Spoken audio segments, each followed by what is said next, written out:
Bunia na katikati ya Ituri esali bambula ebele lelo CAA azalaki lisusu kokende kuna te kasi sikoyo tozongie. Karibu kwetu. CAA aza na sengo makasi ya koyebisela bino ke azongeli bavoli na ye en destination ya Bunia. Bavoli yango ekobanda kosalema na avion na ye ya Airbus A320. Karibu.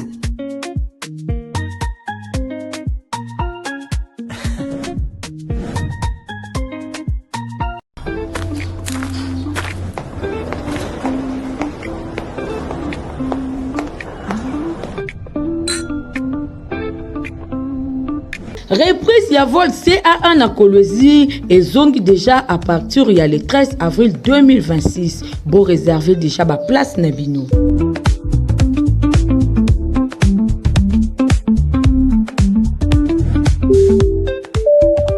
Bon début de semaine, na balani nyonso journal ya peuple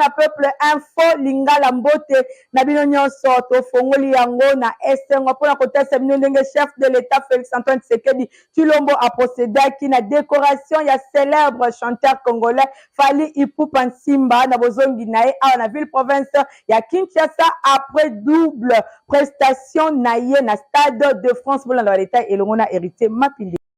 Samedi 6 juin 2026, na cité ya Union africaine, chef de l'État Félix Antoine Tshisekedi Tshilombo a procédé qui na décoration ya célèbre chanteur congolais Fally Ipupa Nsimba na bozongi na ye na ville ya Kinshasa après double prestation na ye na mythique stade de France. Boye na tina wana a commis premier artiste africain francophone oyo azali ko évoluer na Afrique à se produire na stade wana. Chef de l'État Félix Antoine Tshisekedi Tshilombo a tenaki ko préciser que décoration oyo ezali ko distinguer kaka artiste te mais ezali ko honorer parcours, discipline, constance ya œuvre pe ya voix ezali présence moko scénique na capacité rare pour na ko faire voyager âme congolaise na ba frontière géographique na nzela ya musique oyo ezali part ya Congo oyo ezali kotambola bisika na bisika pe ezali ko séduire ezali pe ko rassembler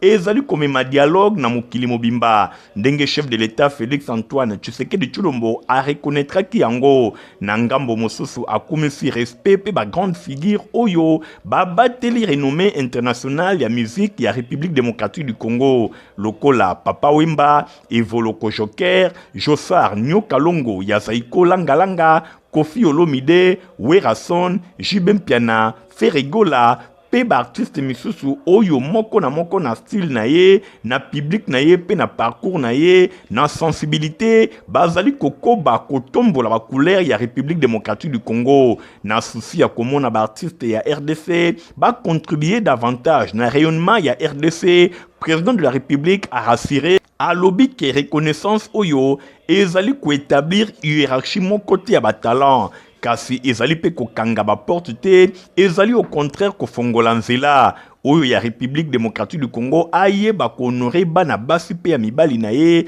tango bango bazali ko salela mboka na excellence na rayonnement pe na capacité na bango ya ko inspirer.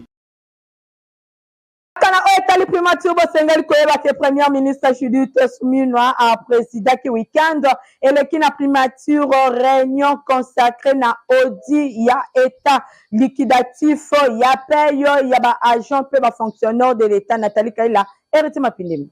Premier ministre Judith Suminwa Tuluka a présidé qui réunion oyo ezalaki consacré na audit na makambo etali état liquidatif ya paye ya ba agent pe ba fonctionnaire ya l'état mission oyo epesamelaki ye na inspection générale de finances po na kokutani oyo esangisaki ba membre ya commission chargée ya suivi ya audit oyo autour ya chef ya gouvernement po na kotala rapport oyo IGF asali na suka ya réunion inspecteur général ya finance chef ya service Christophe Bisimwa a talisi que première phase ya audit ezali consacré na analyse ba état liquidatif pe désormais yango esili. Christophe Bisimwa a talisi que misala ya terrain et kokoba kobanda lundi kino mikolo ezali koya pour na ba structure oyo ezali en charge de la gestion ya personnel ya l'état alobi basilisi première étape ya mosala oyo ezali analyse ya état liquidatif bango ba présenter ba conclusion ya mi parcours oyo ezali bongo définitive te mosala ya terrain et kokoba à partir ya lundi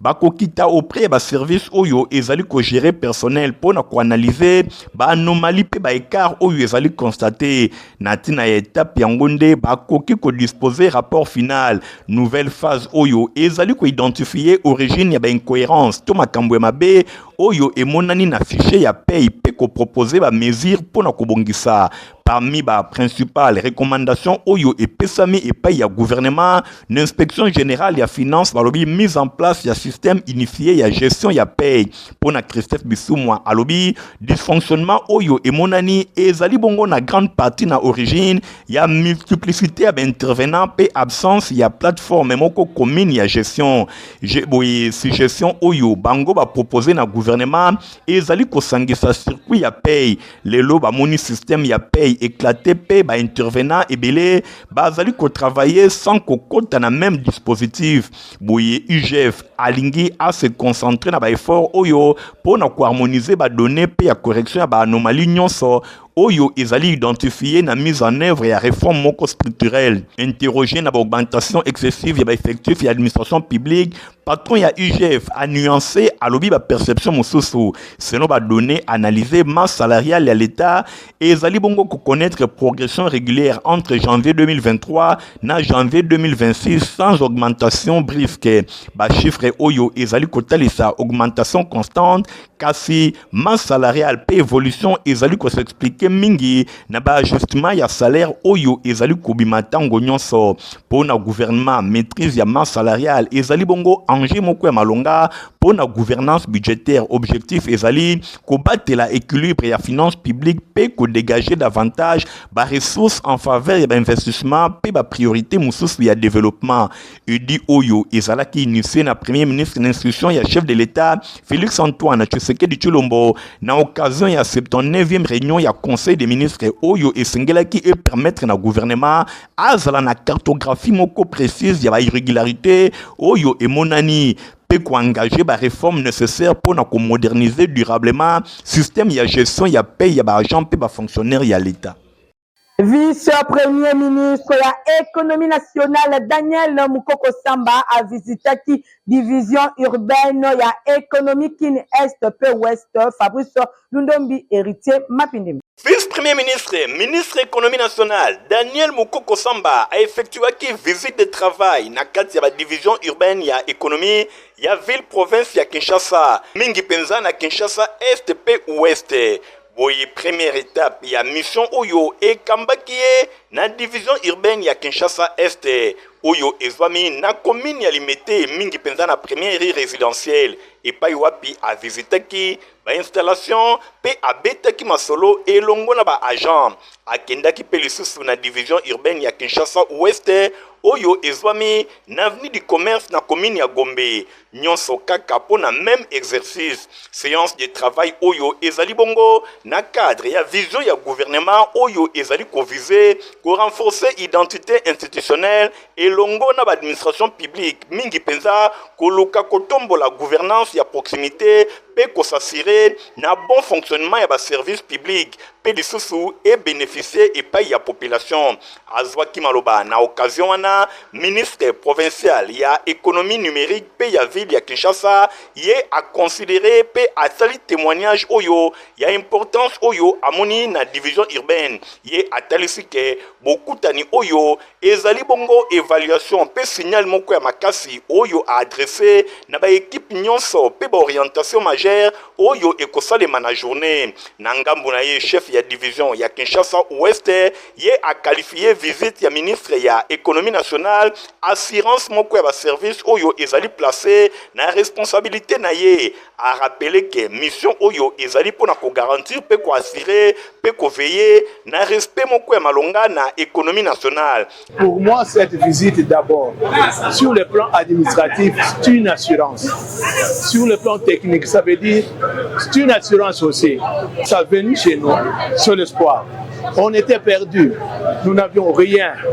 pas un bâtiment, des conditions de travail déplorables.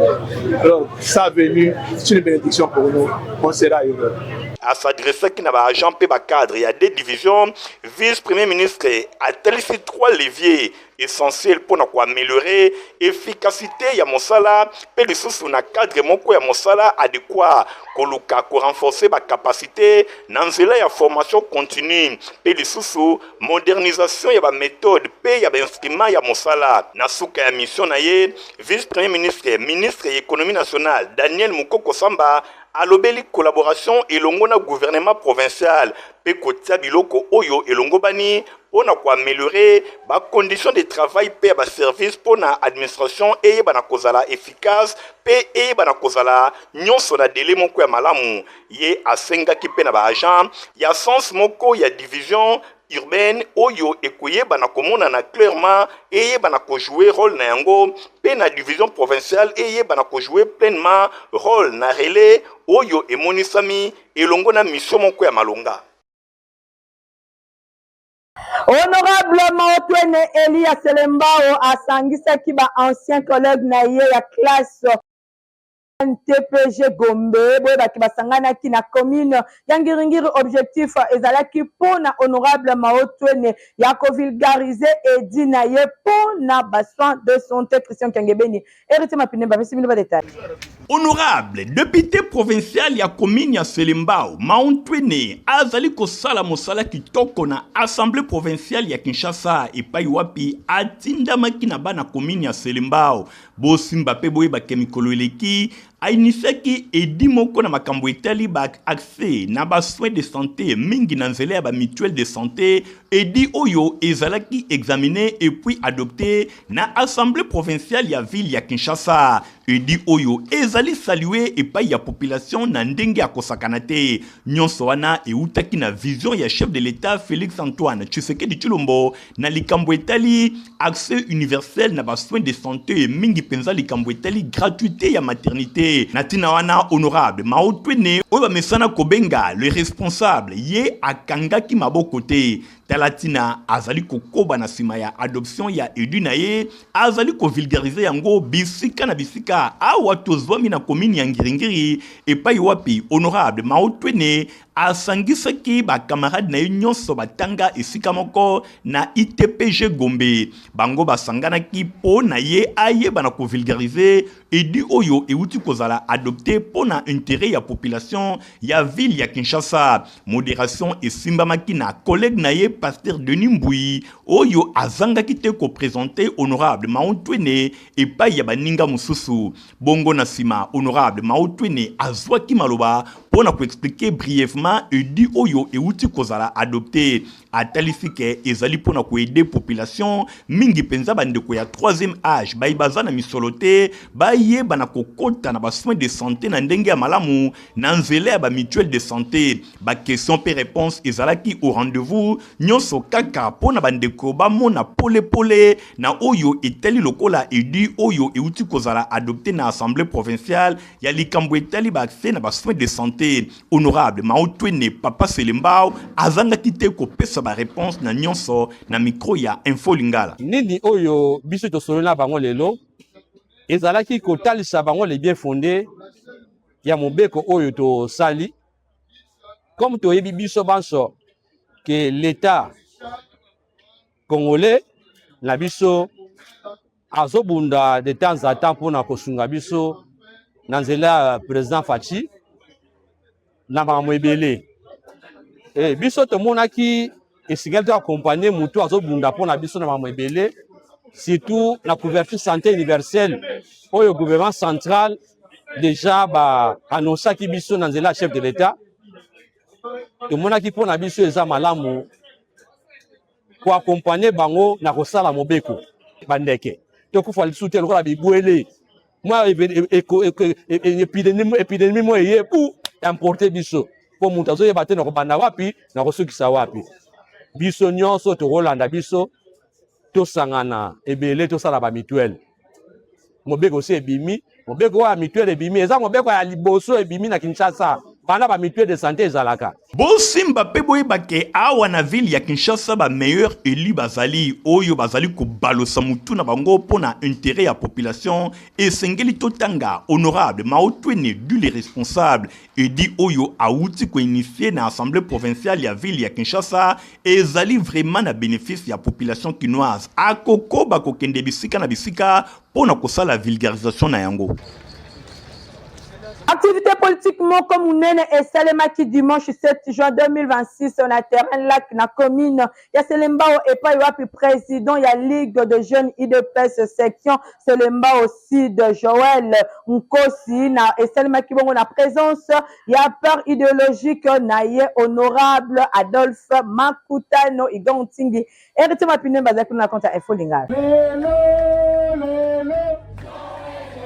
Mini ya Selembao, mingi penza na quartier cité verte et yindaki na ndenge ya kosakana te, Monsieur Selembao, le jeune Joël Nkosi Musoso, oyo azali bongo, président ya Ligue de jeunes, section Selembao Sud, a sangisaki et tout le coup ya bato ba papa pe ba maman, ndenge kaka bozali komona na terrain lac Selembao, et pa wapi, bato ba yaki na ndenge ya kosakana te, bota la bino moko, nyonso e bandaki na carnaval ya Kafu et pai wapi bana Selembao bango nyonso basanganaki autour ya leader na bango Joël Nkosi Musoso. Monsieur Selembao invité surprise ezalaki bongo honorable Adolphe Amisi Makutano oyo azali père biologique ya Joël Nkosi Musoso ye azali acteur moko engagé na mobilisation ya jeunesse pe proche ya terrain politique local. Fils idéologique pe politique ya honorable Adolphe Amisi Makutano,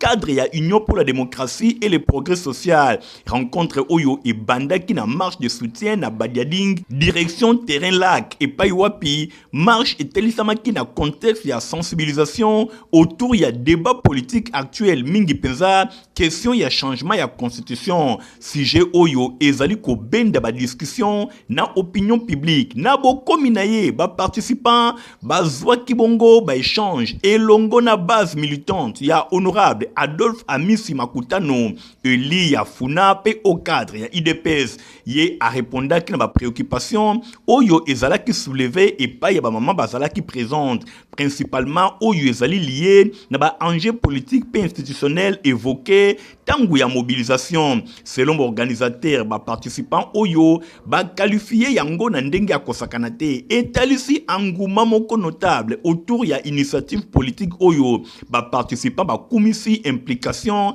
ya Joël Nkosi Musoso oyo azali présenté lokola acteur moko ya proximité pene ya bilenge pe ba mama ya commune ya Selembao ye azali ko bénéficier reconnaissance moko local activité oyo ezwami na série ya ba mobilisation politique oyo ezali observé na ba commune et belé ya ville ya Kinshasa autour ya enjeux institutionnels en cours. Adolphe Amisi Makutano oyo azali au cadre ya Union pour la démocratie et le progrès social pépère idéologique ya Joël Nkosi Musoso azwaki maloba boyokai. Kagame azali président na Rwanda, Félix akotika la paix aux la président na Congo na biso ça va être constitution to changer to changer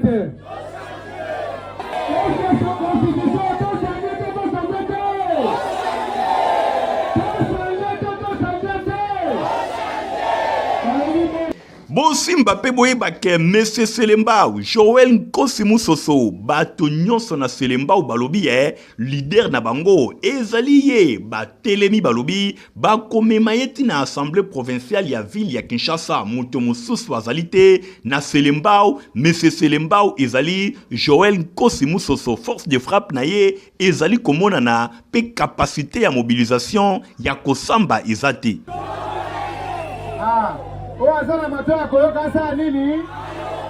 Force syndicale de financiers Fosifine na mopuse ba organisaki milulu ya kafu weekend eleki epa yuapi secrétaire général na bango Frédéric Diawolo azwaki bongo diplôme d'excellence Christian Kengebeni héritier Mapindemi.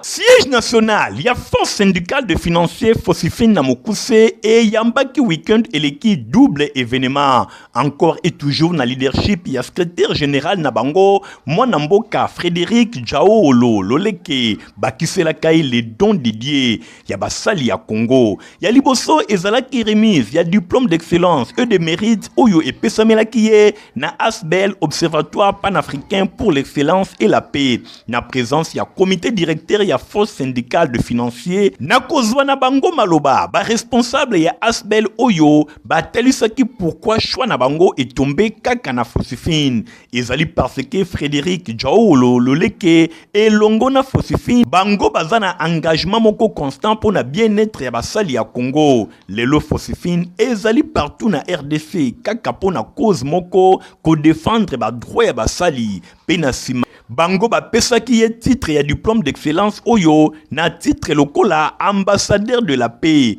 Na esengo wana, les dons de Dieu, Frédéric Jaolo Loleke, ambassadeur de la paix, a solo la kiboui. Dédié diplôme Oyo pona mokonzi ya mboka Antoine Félix Tshisekedi Tshilombo.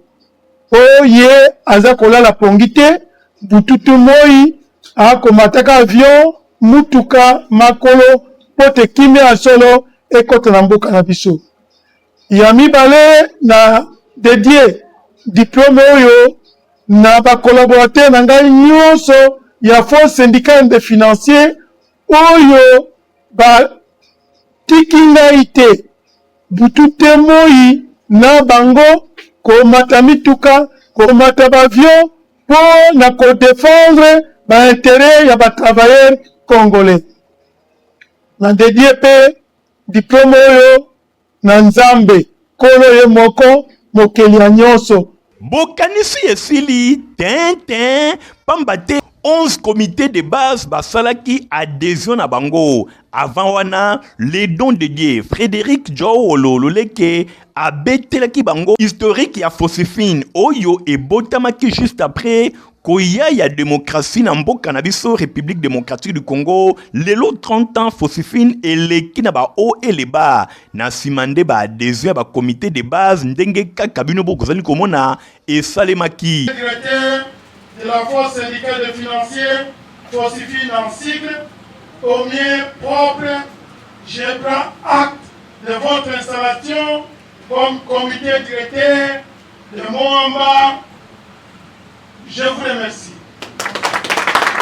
Ah oui, makambo oyo ezali kosalema toujours na cadre ya année jubilaire na bango oyo ekozala clôturé na mois d'octobre. Fosifine qui salukele kimvwama. Viva! Viva! Eleke, viva! Viva! Isenoso, viva! Viva! Viva! Viva! Compagnie africaine d'aviation CAA azongisi déjà ba vol ne ya Kinshasa Bunya. Bunya na katikati ya Ituri esali bambula ebele lelo CAA azalaki lisusu kokende kuna te kasi sikoyo tozongie. Karibu kwetu. CAA aza na esengo makasi ya koyebisela bino ke azongeli bavol na ye en destination ya Bunya. Bavol yango ekobanda kosalema na avion na ye ya Airbus A320. Karibu, karibu.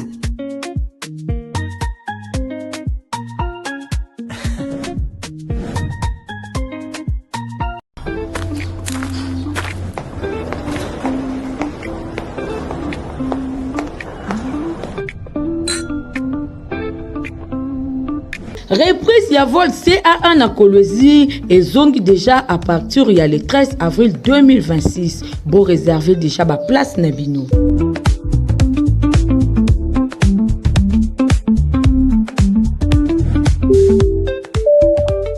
Église Assemblée de Dieu Elim démarraki bongo dimanche 7 juin. Séminaire il y a 7 jours maman na likambo nango ezali bongo qui a endetté bona na baleta elongo na Fabrice Lundombi pe héritier mapinemi. Assemblée babengi bongo Elim oyo ekambamaka epai ya révérend Georgette Kapinga basalisaki kobanda mokolo ya le 7 séminaire moko ya kafu kafu oyo ekosila kino le 14 juin 2026 de 17h à 19h45 n'avenue Bomboma numéro 40 na commune ya Kasavubu référence rond-point force epai wapi thème na yango ezali bongo qui a endetté nani a défi nyongo nani a koti nyongo bosimba pe boyebake pona mokolo ya liboso révérend pasteur Clément Lumpungu yende ateyaki maloba na Nzambe epai wapi ateyaki na mokanda na 2 Rois chapitre 4 verset 1 pona kotalisa mama oyo mobali na ye mosakoli atikaki banyongo elukelaki bango ngambo pe tango nyonso bato oyo bayaki kosenga banyongo bamenasaki même kokanga bana na ye nde atalisiki na mabota ebele bana Nzambe ebele bato misusu bakota banyongo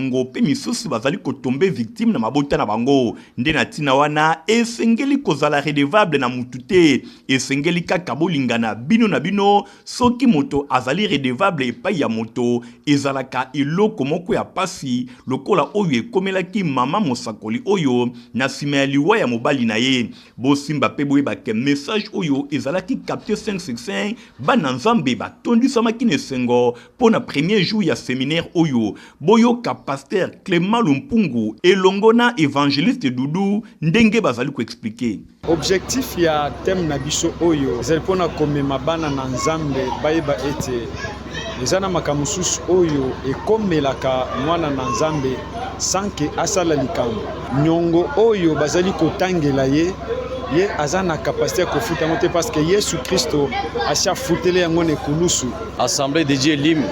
ceux qui a organisé séminaire oyo ya 7 jours natina ya qui a endetté nani azwaki nyongo ezali poete moko na lelo bato bazobika na lolenge moko ya makambo ya mabe oyo bango bayebi nani asalaki yango pe ezaki pona nini alors lokola banyongo yango ekomi kosala ete bato basouffrir bato bamona pasi makambo ekende liboso te succès na kelasi eza te misala eza te libota ekenda liboso te esengeli ozongela Nzambe Nzambe arevele biso ete eza na bato oyo bazwelaki bango banyongo bosimba pe boyebake assemblée Elim ekambamaka mikolo eleki na maman révérende pasteur Marie-Thérèse Moulanga sikoyo révérend Georgette Kapingande azali kokumbela masolo bosimba pe boyebake séminaire oyo ekodire 7 jours toujours na thème moko qui a endetté nani a défito nani a koti nyongo basal na Nzambe misusu pe bakoleka lokola Jires Ngandu de Londres pe Christian Tangu bango pe bakosakola sango malamu na bokonzi na Nzambe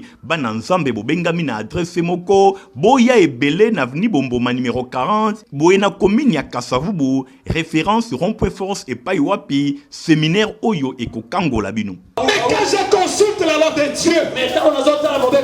de Dieu me dit cadeau spécial pe ya classe pour la organisation il y a différentes cérémonies na bino ezali kaka se moko le précieux hôtel Michael Ostoto Kinshasa ah oui bonta le loko engengisi tsangu yango yo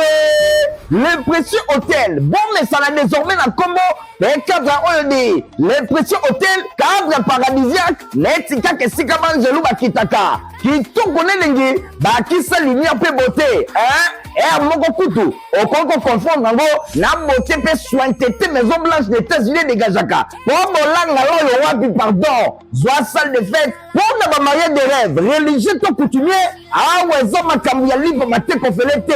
avec le précieux hôtel histoire ndeti kalaka osalisi mariage awa batu bakanisi osali yango na Champs-Élysées nzoka kaka na Kinshasa wa décoration salle ekuma na ndenge ya defate esale makaselo ngula bino nyonso awa classe de classe bakisa noblesse climatisation na kati bondi belanga Canada ekosa kurekendaka te mobange na groupe eza na poète olingo osalisa anniversaire ya très bonne qualité tope cérémonie moko bolingi etikala inoubliable conférence to réunion cadre idéal yango yo le précieux hôtel zwa bachofandise bacouvert baverre na basiete mokwake jeu de lumière bakisa ndule konono na konono bokanisi esili awa siko bozozo bachambre matela mosuni nyekese neti douceur ya mpose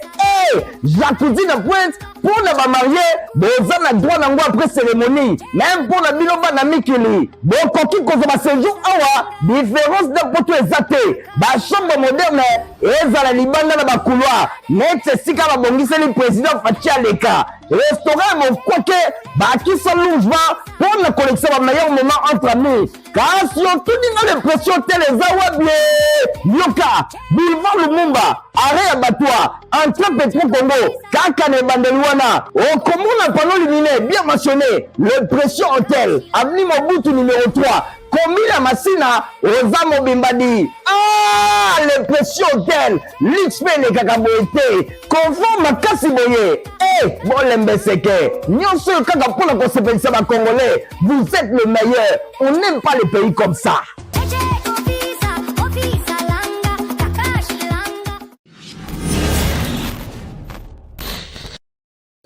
Banini Protivap ezali potopoto kitoko atoza mukolo même oza mwana mukeso komeli yango problème ezata Protivap encore et toujours oyo mama bituna tuna ayeba kateti lero apesa mwana ye bire ebe na santé kitoko boye olesaka ye nini aliaka Protivap soka ba mama nyonso batimbe ya Protivap potopoto kitoko pona ba bébé pro mama e soma ye mwana na ngai depuis abanda kolia akoli boye aliaka kaka Protivap protéine vitamine énergie azama yele na classe abelaka te alembaka te ba mama félicitations na bokoneri bana Protivap facile à digérer et nourrissant ezana protéine vitamine et énergie bébé na yo kitoko ninyo esaka ba bayingaka ngo santé kitoko nzoto makasi matemi disa mama letsa mwana sukana mbimbi oyo sukana mbimbi Protivap pour bébé eyoni esilaka te info linga la journal apepe mpona peuple yango ekomi na suka en tout cas nazalaki vraiment na esengo makasi ya kopresentele bino yango soki boapresiaki yango bopesa merci na grâce mpo baoyo azalaki na édition na nsima caméra tozalaki na Igor Ntingi montage esimamaki na Christian Kengebeni Fabrice Lundombi mpe Igor Ntingi journal ya pepe mpona peuple ezalaka supervisé epa héritier mapine bandeko botikala malamu au revoir. Bunya na katikati ya Ituri esali bambula ebele lelo CAA azalaki lisusu kokende kuna te kasi sikoyo tozongie karibu kwetu. CAA aza na esengo makasi ya koyebisela bino ke azongeli bavole na ye en destination ya Bunya bavole yango ekobanda kosalema na avion na ye ya Airbus A320. Karibu